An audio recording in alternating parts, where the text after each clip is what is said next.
Mutual fund में सबसे safest category investment के लिए डेट कैटेगरी को मानी जाती है, क्योंकि यहाँ पर रिटर्न भले आपको कम देखने को मिले, लेकिन ये जो रिटर्न है वो लगभग फिक्स होता है एफडी की तरह। लॉन्ग टर्म में आपको 7 से 8% ही रिटर्न मिलेगा, लेकिन जैसे इक्विटी में मार्केट कंडीशन के हिसाब से आपका पैसा ऊपर बहुत तेजी से या फिर नीचे बहुत तेजी से गिर रहा होता है। लेकिन अगर मैं आपको डेट फंड का चार्ट दिखाऊं, आप अपने स्क्रीन पर HDFC short term debt fund का यहाँ पर डेटा देख पा रहे होंगे। ये कोई रिकमेंडेशन नहीं है, सिर्फ और सिर्फ एजुकेशन पर्पज के लिए वीडियो बनाई गई है। तो आप इनका ग्राफ देख सकते हैं, बिल्कुल स्ट्रेट इस तरीके से मूव करता है। जबकि अगर इसी टाइम फ्रेम में, ये मैं 2013 से डेटा दिखा रहा हूँ, यानी 11 साल में जो इन्होंने रिटर्न दिया है लगभग स्ट्रेट फॉरवर्ड इस तरीके से आगे मूव कर रहा है। जबकि अगर यही इक्विटी फंड होता तो इस तरीके से मूव कर रहा होता, यानी बहुत ज़्यादा इक्विटी फंड वोलेटाइल होता है। क्यों? क्योंकि ये मार्केट के सिचुएशन पर आपका पैसा ग्रो कितना करेगा या फिर कितना नीचे जाएगा वो डिपेंड करता है। और जो डेट फंड होता है वो मार्केट सिचुएशन पर डिपेंड नहीं करता है, बल्कि जो गवर्नमेंट सिक्योरिटीज होती है, कारपोरेट बॉन्ड्स होते हैं, वो कारपोरेट और सरकार आपसे उधार ले रही होती है और उस उधार के बदले आपको फिक्स 7 से 8% रिटर्न दे रही होती है। इसलिए भले यहां पर गारंटीड आपको नहीं बोला जाएगा कि आपको गारंटीड इतना रिटर्न मिलेगा, लेकिन लॉन्ग टर्म में आपको 7 से 8% का यहां पर रिटर्न देखने को मिलता है। अब बहुत सारे रिटेल इन्वेस्टर ऐसे होते हैं जो कि ये उनके मन में सवाल आता है कि जब हमें एफडी पर 6 से 7% का गारंटीड रिटर्न मिल रहा है, तो हम म्यूचुअल फंड में भले ही डेट जो कि कम रिस्की है, हम इसमें 1% केवल ज़्यादा रिटर्न के लिए हम इतना इसमें क्यों आए? तो यहाँ पर ऐसे रिटेल इन्वेस्टर के लिए डेट फंड एफडी से ज़्यादा आपको और ज़्यादा बेनिफिट्स देता है, जो कि एफडी में आपको नहीं मिलती है। क्यों?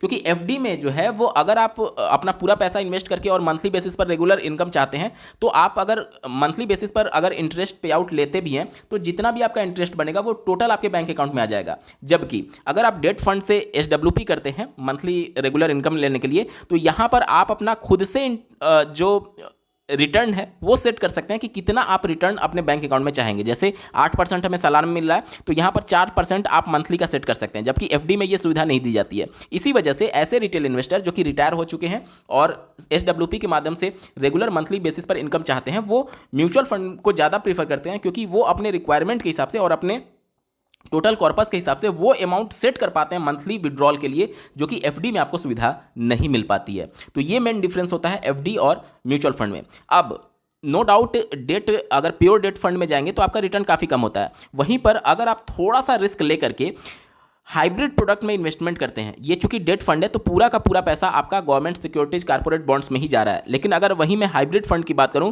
जिसमें इक्विटी का भी कुछ पोर्शन होगा और डेट का भी कुछ पोर्शन होगा, तो इक्विटी वाला जो पोर्शन होगा वो आपके पैसे को एक्सपोनेंशियली ग्रो करने में मदद करेगा। वहीं पर डेट वाला जो पोर्शन होगा वो बहुत तेजी से तो ग्रो नहीं होगा, 7-8% से ही बढ़ेगा, लेकिन आपको एक स्टेबिलिटी देगा। जब मार्केट में गिरावट होगी तो ये इक्विटी वाला पार्ट जो है वो निगेटिव में जाएगा, लेकिन डेट वाला पार्ट पॉजिटिव 7-8% से ऊपर बढ़ रहा होगा, यानी ओवरऑल जो हमारा रिटर्न है वो निगेटिव में जाने से ये रोकता है। तो इस तरीके से ये काफ़ी स्टेबल फंड हो जाता है।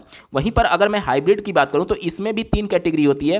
पहला कंजर्वेटिव हाइब्रिड, दूसरा एग्रेसिव हाइब्रिड और तीसरा डायनेमिक एसेट एलोकेशन। तो आज के इस वीडियो में हम लोग इस कंजर्वेटिव हाइब्रिड के बारे में बात करेंगे और इनके इन्वेस्टमेंट स्ट्रेटजी के साथ साथ कंजर्वेटिव हाइब्रिड में टॉप के जो म्यूचुअल फंड्स हैं उनके बारे में डिटेल में देखेंगे और कौन सा फंड्स सबसे अच्छा बेहतर प्रदर्शन कर रहा है, इन सबके रिगार्डिंग टेक्निकल एनालिसिस भी करने वाले हैं। तो अंत तक जरूर जुड़े रहिएगा, बहुत ही इंटरेस्टिंग वीडियो होने वाला है। नमस्कार दोस्तों, मेरा नाम है नीरज, आप देख रहे हैं फिनोबिट यूट्यूब चैनल। अगर आप इस चैनल पर पहली बार विजिट कर रहे हैं तो इसको सब्सक्राइब करते हुए बेल आइकन को प्रेस करना ना भूलें।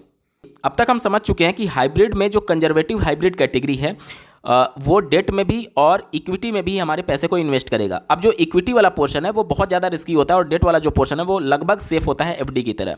तो देखिए, इक्विटी का पोर्शन आपके इन्वेस्टमेंट में जितना बढ़ेगा उतना फंड क्या होगा, वोलेटाइल होगा और उतना रिस्की होगा। चूंकि यहाँ पर हम लोग कंजर्वेटिव हाइब्रिड की बात कर रहे हैं, यानी ऐसे रिटेल इन्वेस्टर की बात कर रहे हैं जो इक्विटी का पोर्शन एक्सपोजर तो लेना चाहते हैं लेकिन बहुत कम मात्रा में लेना चाहते हैं। वो मैक्सिमम अपना जो एक्सपोजर है वो डेट में रखना चाहते हैं। यानी कि ये जो कंजर्वेटिव हाइब्रिड है वो किस प्रकार से इन्वेस्ट करेगा, वो आपका जो टोटल इन्वेस्टेड अमाउंट होगा उसमें से 50% से ज़्यादा जो पैसा है वो आपका डेट में डालेगा और 50% से कम पैसा जो है वो इक्विटी में डालेगा। मतलब कि इक्विटी में पोर्शन आपका कम रखा जाएगा और डेट में पोर्शन ज्यादा रखा जाएगा, क्योंकि ये आपके टोटल पोर्टफोलियो को स्टेबिलिटी देगा। डेट वाला पॉजिटिव में भले 7-8% आपको रिटर्न दे, लेकिन कभी निगेटिव में नहीं जाएगा। लेकिन इक्विटी वाला जो है जब बुल रन रहेगा तो ये आपके पूरे टोटल वैल्यू को तेजी से ग्रो करने में मदद करेगा। लेकिन जब मार्केट में गिरावट होगी तो ये जो डेट वाला पोर्शन है जो 50% से ऊपर है, टोटल कॉर्पस को निगेटिव में जाने से रोकता है। तो ये ऐसे रिटेल इन्वेस्टर के लिए प्रोडक्ट बनाया गया है जो कि जिनका मंथली जो रेगुलर इनकम होता था सैलरी से या फिर बिजनेस से, वो सब कुछ बंद हो चुका है। और अब उनके पास एक ही ऑप्शन है कि जो भी उनके पास रिटायरमेंट फंड है या फिर कहीं से भी एकमुश्त पैसा है, उसको इन्वेस्ट करके रेगुलर बेसिस पर वो SWP के माध्यम से वो विड्रॉल लेना चाहते हैं, तो उनके लिए ये जो प्रोडक्ट है वो बेस्ट ऑप्शन हो सकता है। या फिर ऐसे रिटेल इन्वेस्टर जो अब तक केवल FD में इन्वेस्टमेंट करते थे, लेकिन म्यूचुअल फंड में भी वो आना चाहते हैं, थोड़ा सा इक्विटी का पोर्शन लेकर के और डेट का पोर्शन ज़्यादा रखना चाहते हैं, ताकि मार्केट गिरावट में उनका पूरा कॉर्पस निगेटिव में ना चला जाए। तो उन रिटेल इन्वेस्टर्स के लिए ये जो कंजर्वेटिव हाइब्रिड प्रोडक्ट होता है वो बेस्ट ऑप्शन हो सकता है। ठीक है, चलिए अब इसके बारे में बात कर लेते हैं कि कौन कौन से फंड्स बेस्ट ऑप्शन हो सकते हैं आपके लिए। तो आपके स्क्रीन पर मैं कंजर्वेटिव हाइब्रिड फंड का डेटा दिखाता हूं। अगर पिछले 1 साल का मैं डेटा दिखाऊं कि किस फंड ने कैसा परफॉर्मेंस दिया है, तो यहां पर रिटर्न वाइज आप देख सकते हैं सबसे ज़्यादा जो रिटर्न बना करके देने वाला फंड है HSBC कंजर्वेटिव हाइब्रिड फंड है। लेकिन यहाँ पर प्रॉब्लम ये है कि इनका जो एक्सपेंस रेशियो है वो बहुत ज़्यादा हाई है, बहुत ज़्यादा हाई है। तो इसको आप कंसीडर मत करिएगा, बहुत ही ज़्यादा हाई है। इसके अलावा अगर कोटक डेबिट हाइब्रिड की बात करें तो इनका एक्सपेंस रेशियो आप देख सकते हैं कितना ज़मीन आसमान का अंतर है, जबकि रिटर्न में बहुत ज़्यादा अंतर नहीं है, सिर्फ 0.02% का अंतर है। ठीक है, तो यहाँ से इस तरीके से चीज़ों को आपको देखना है। तो 1 साल का डेटा हमारे लिए बहुत कुछ सही आंकड़े नहीं देता है, तो थोड़ा सा मैं टाइम होराइजन को बढ़ाता हूं। 3 साल यहाँ पर सेलेक्ट करते हैं। 3 साल के टाइम फ्रेम में bank of India conservative hybrid जो है वो सबसे ज़्यादा रिटर्न बना करके दे रहा है, लेकिन इनका भी एक्सपेंस रेशियो क्या है, बहुत ज़्यादा है। और साथ ही साथ इनका AUM जो है वो बहुत कम है, 100 करोड़ से भी कम है। तो इस प्रकार के फंड को कंसिडर नहीं करना चाहिए।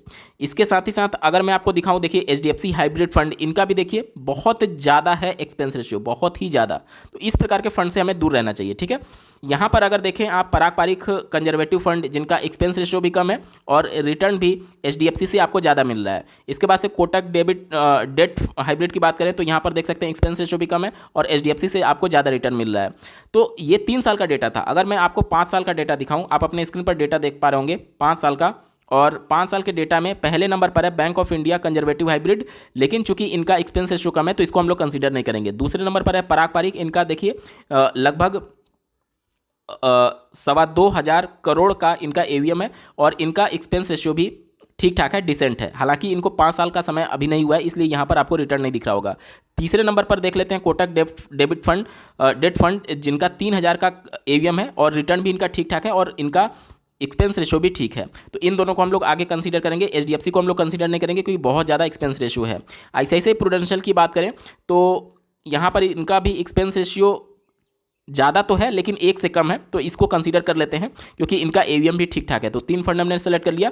उसके बाद से चौथे फंड की अगर हम लोग बात करें तो यहाँ पर देख सकते हैं SBI का कंजर्वेटिव हाइब्रिड फंड है, जिनका रिटर्न भी ठीक ठाक है और एक्सपेंस रेशियो भी ठीक है और 10,000 करोड़ का इनका टोटल AUM है। ठीक है, इसके बाद से अगर अगले फंड की बात करें तो अगले फंड में यहाँ पर देख सकते हैं DSP का AUM कम है, HSBC का AUM कम है, तो इन दोनों को कंसीडर नहीं करेंगे। इसका आदित्य बिरला का बहुत ज़्यादा है, इसको भी कंसीडर नहीं करेंगे। यहाँ पर UTI कंजर्वेटिव का भी बहुत ज़्यादा, इसको भी कंसीडर नहीं करेंगे। इसके बाद से अगले अगर हम लोग बात करें तो जिसका कम से कम एटलीस्ट 1,000 करोड़ के आसपास तो रिटर्न हो ही, कम से कम, मतलब रिटर्न की बात कर रहा हूँ, अरे वो AUM, तो यहाँ पर आप देख सकते हैं लगभग 1,000 करोड़ के आसपास है और इनका रिटर्न भी ठीक ठाक है और उनका एक्सपेंस रेशियो भी ठीक है। तो टोटल 5 फंड जो हमने सेलेक्ट किया यहाँ पर कंपेरिजन करने के लिए, कैनरा रोबेको, ठीक है, ध्यान से देखिएगा, कैनरा रोबेको। इसके बाद से हमने सेलेक्ट किया था यहाँ पर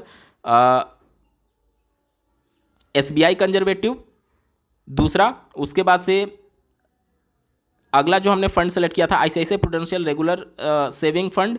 इसके बाद से 3 फंड हो गया। इसके बाद से हमने जो अगला सेलेक्ट किया था कोटक का और अगला जो सेलेक्ट किया था पराग पारिक का सेलेक्ट किया था। तो ये टॉप के फंड है जिनका एक्सपेंस रेशियो भी कम है और जिनका AUM भी ठीक ठाक है। चलिए अब इन पांचों के बीच में आपस में कंपेरिजन करते हैं। इनमें से अगर सबका मैं यहाँ पर लॉन्च डेट दिखाऊँ तो 4 फंड ऐसे हैं जिनको 11 साल से ज़्यादा का समय हो चुका है और जो पराग पारिक है वो 2021 में लॉन्च हुआ था, जिसको अभी 3 साल से थोड़ा सा ज़्यादा का समय हुआ है। ठीक है, चलिए अब यहाँ पर मैं सिंस इंसेप्शन अगर रिटर्न की बात करूं तो सबसे ज़्यादा इन सब में जो रिटर्न बना करके दिया हुआ है सिंस इंसेप्शन, आप अपने स्क्रीन पर देख पा रहे होंगे, ये दिया हुआ है कोटक का डेट हाइब्रिड फंड, ठीक है। और सेकंड हाईएस्ट जो रिटर्न बना करके दे रहा है वो दे रहा है पराग पारिख कंजर्वेटिव हाइब्रिड फंड। हालांकि पराग पारिख को अभी 3 साल से ज़्यादा का समय हुआ है, 5 साल और 10 साल का डेटा हमारे पास अवेलेबल नहीं है क्योंकि ये नया फंड है, ठीक है। तो सबसे ज़्यादा जो टॉप परफॉर्मिंग है वो कोटक डेट हाइब्रिड फंड है, ठीक है। अगर इनके अलग अलग टाइम फ्रेम में रिटर्न देख लें तो यहाँ पर देख लीजिए 1 साल में भी कोटक का सबसे ज़्यादा है, 3 साल के टाइम फ्रेम में भी देखेंगे तो कोटक का ही सबसे ज़्यादा है।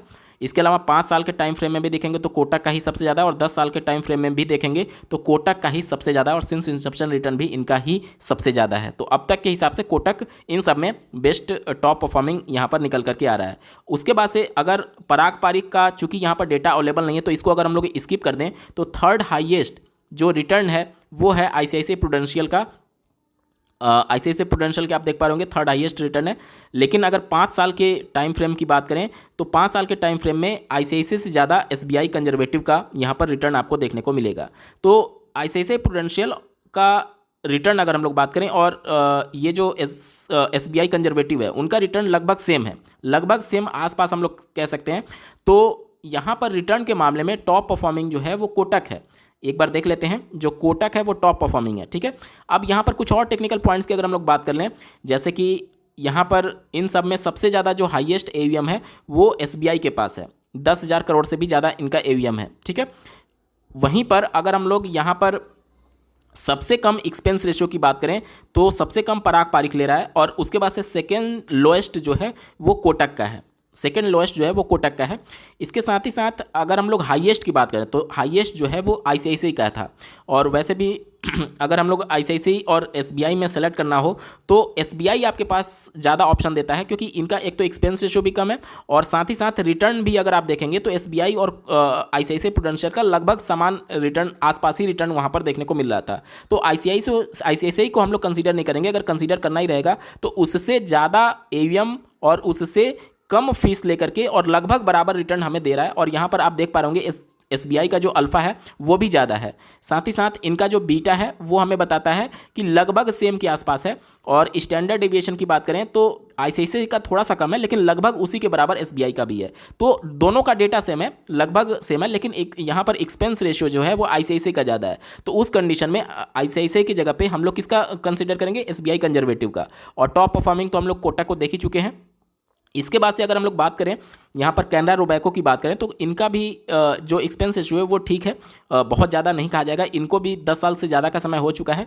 अल्फ़ा की बात करें तो अपनी कैटेगरी में लोएस्ट इनका अल्फ़ा है, लोएस्ट इनका अल्फ़ा है।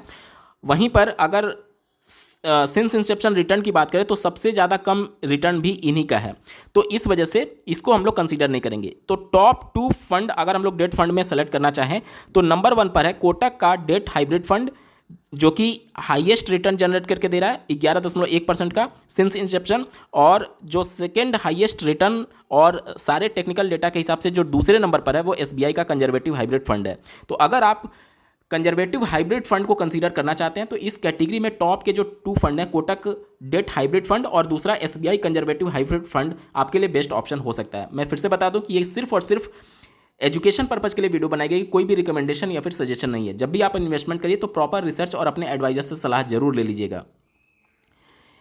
आपको ये वीडियो कैसा लगा, मेरा एफर्ट कैसा लगा, कमेंट के माध्यम से जरूर बताइएगा। और ऐसे ही महत्वपूर्ण अपडेट के लिए इस चैनल को सब्सक्राइब करना ना भूलें। इस वीडियो को देखने के लिए आपका बहुत बहुत धन्यवाद। भगवान करे आपका दिन शुभ हो।